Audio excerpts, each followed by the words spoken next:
Hello, everybody, and welcome to another edition of Whether or Not. I am your host, Gavin Sandel, joined here with forecaster Dave Guerrero. Dave, we've had an excellent start to this week, haven't we? Absolutely. It can best be described as feeling like fall, and we're also bringing out those sweaters after that long stretch of warm weather that we saw last week. Absolutely. It feels much different than it was last week, but those sweatshirts might turn into ponchos this weekend? Absolutely, and not only ponchos, but rain jackets, and it's a good thing to bring an umbrella for this weekend, but the rain will not be the only thing. It will also be fairly cold, so bring out the rain jackets and be layered up as well. So absolutely, if you are going to that UMass game, make sure to be prepared. And also, that solar eclipse that much of the country is seeing, we won't be able to see it here, right? Unfortunately, no. It'll be overcast, so we will not be able to see the sun. But the great folks down south, especially in Texas, they'll be able to see the solar eclipse. Absolutely. So props to them. And let's get straight into the nature of the news.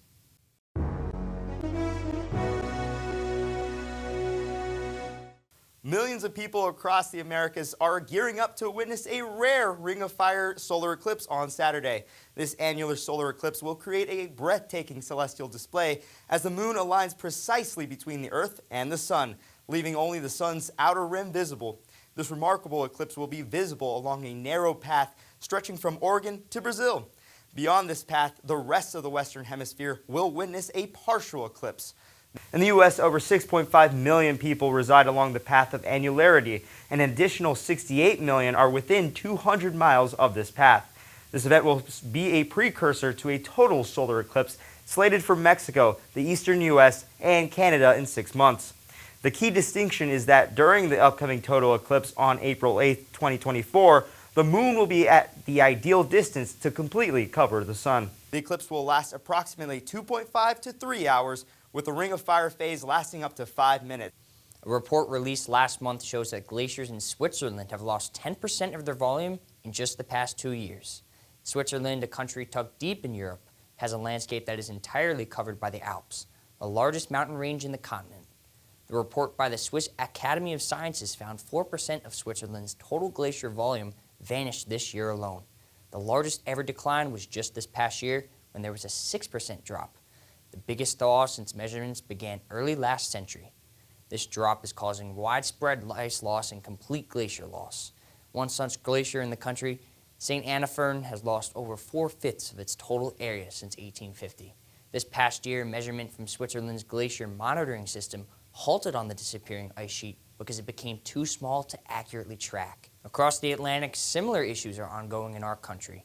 Many glaciers in the Pacific Northwest have already completely disappeared, and the famed Glacier National Park in North Montana, with its dozens of glaciers, is forecasted to melt completely by 2030. As it stands now, nothing much can be done to avoid the extinction of these long-lived glaciers, but taking steps to minimize your ecological footprint can hopefully limit any worse effects in the future.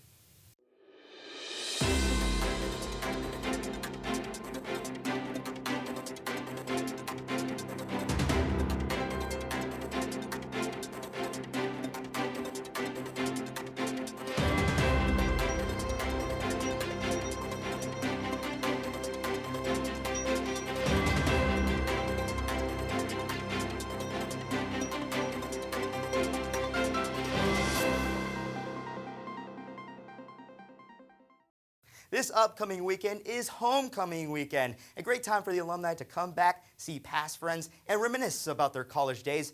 But we'll also have a wet weekend as well. Starting on Friday, we'll continue this fall-like feel, still sweater weather with the shorts, just great weather overall, and we'll also have mostly cloudy conditions. But the main story here is a low-pressure system that's just brewing it off the Midwest and will come our way on Saturday, bringing rain, affecting the majority of Saturday, bringing rain, cold air, and windy conditions. So please remember to bring a poncho, a sweater, and an umbrella.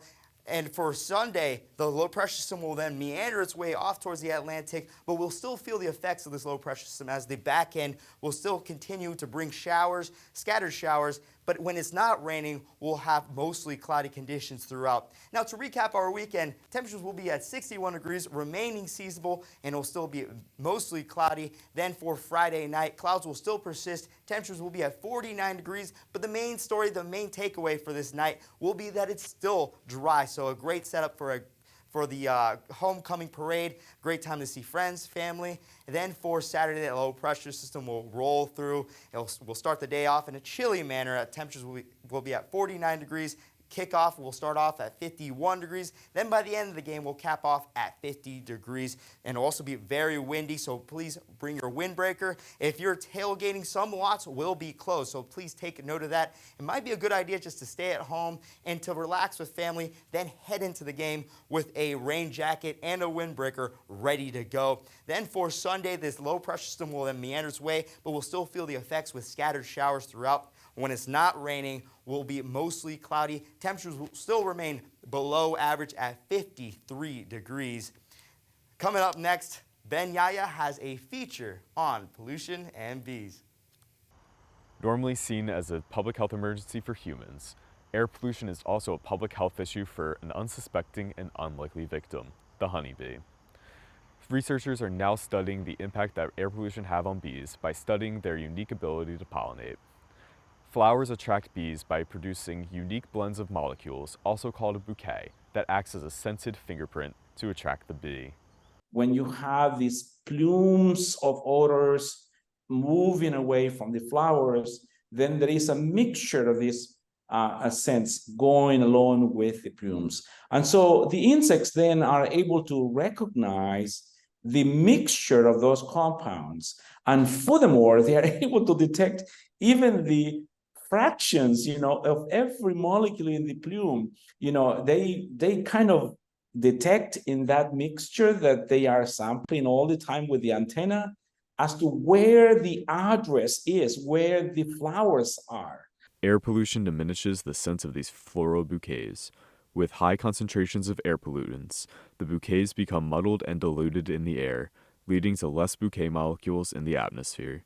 In some cases, air pollution and scent molecules react with each other and alter the shape of the molecules completely. Any presence of airborne pollutants such as ground level ozone or nitrogen oxides that are largely produced either directly, such as the nitrogen oxides through the burning of fossil fuels, or indirectly, such as the ozone, because ozone is formed via chemical reactions close to the Earth's surface. Then those molecules have the affinity to react as they move away from the sources, the flowers, to where the insect pollinators are. Increased pollution can lead to an increase in foraging time, which is detrimental to the bee, who is specialized in this pollinating behavior. Prolonging foraging time also leads to more stress for the bee, who cannot do its specialized job as effectively. Weather plays an important role in both the emission of scent bouquets and the concentration of air pollution near the ground. Weather is very intimately related to these processes of the biosynthesis of these molecules. Flowers biosynthesize these molecules, and one key element that is actually needed is that enzymes are involved in the biosynthesis of these molecules.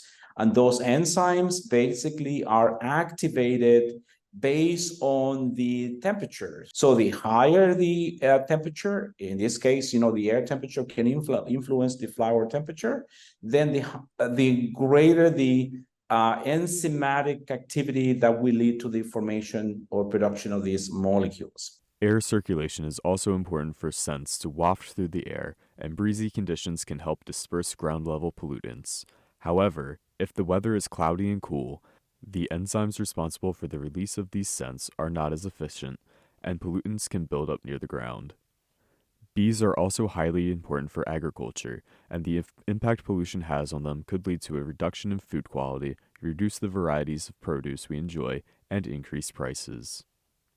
About 5 years ago, someone did a study to ascertain the evaluation of the crops produced through pollination. And the estimate that was provided back then was $575 billion in food production globally every year. If we continue observing the declines in the insect pollinators, that will impact, the not only the quality of food that we humans consume, but also the variety of foods.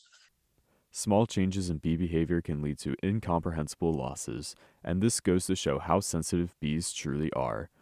On the positive side, there are things we can do to help. I think we all need to do a lot more to help the insect pollinators because they are in trouble. They are very unique elements of ecosystems, and we as humans, need to take care of ecosystems. And so I would say, first and foremost, what we should do is to plant extra flowers for the bees.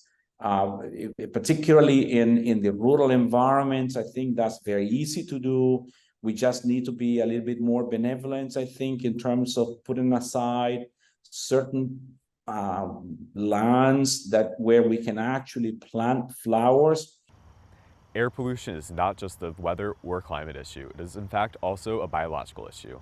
With proper education and preservation efforts, we too can help save the bees in our everyday lives. For Weather or Not, I'm student meteorologist Benjamin Iaia.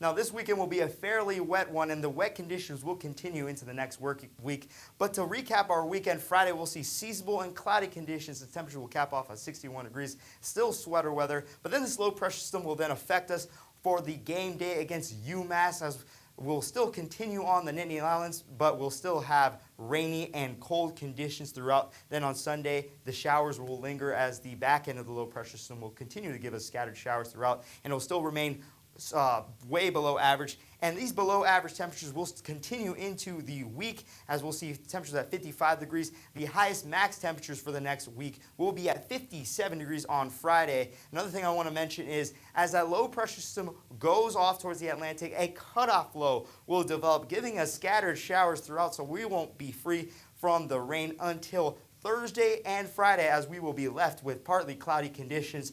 Gavin, the best way to describe next week will be wet and dreary. Yeah, absolutely. And this weekend isn't looking too great, although the homecoming parade is happening this Friday, and that kicks off what we're going to talk about in the Weather Whiz Quiz. So our question is, which year did Penn State first celebrate homecoming? Is it A, 1891, B, 1909, C, 1920, or D, 1965? If you guessed C, you would be correct. You know, Gavin, I think Penn State was founded around the late 1800s, so it takes a little bit of time to build an alumni base to truly make homecoming weekend memorable. You're right, and since it has been founded over 100 years ago, they have made homecoming just such a special experience here at Penn State. Absolutely, and from my personal experience, I know a lot of people that graduated last year, so it's going to be a good time to truly see them and catch up with them. So, and also, it's the same case for a lot of past alumni to come back to their old buildings, come and see their past professors as well. You're right. So if you do end up coming to Penn State this weekend for the game or the homecoming should look pretty good, as you said during your forecast, but the game, make sure to bring that poncho, jacket, anything like that would suffice. Even with the rainy conditions, it's still a great time to root on Penn State as we attempt to beat UMass and continue our championship run. Absolutely. So thank you so much for joining us here at Weather or Not. I'm Gavin Sandel, and he's been David Guerrero. We'll see you next week.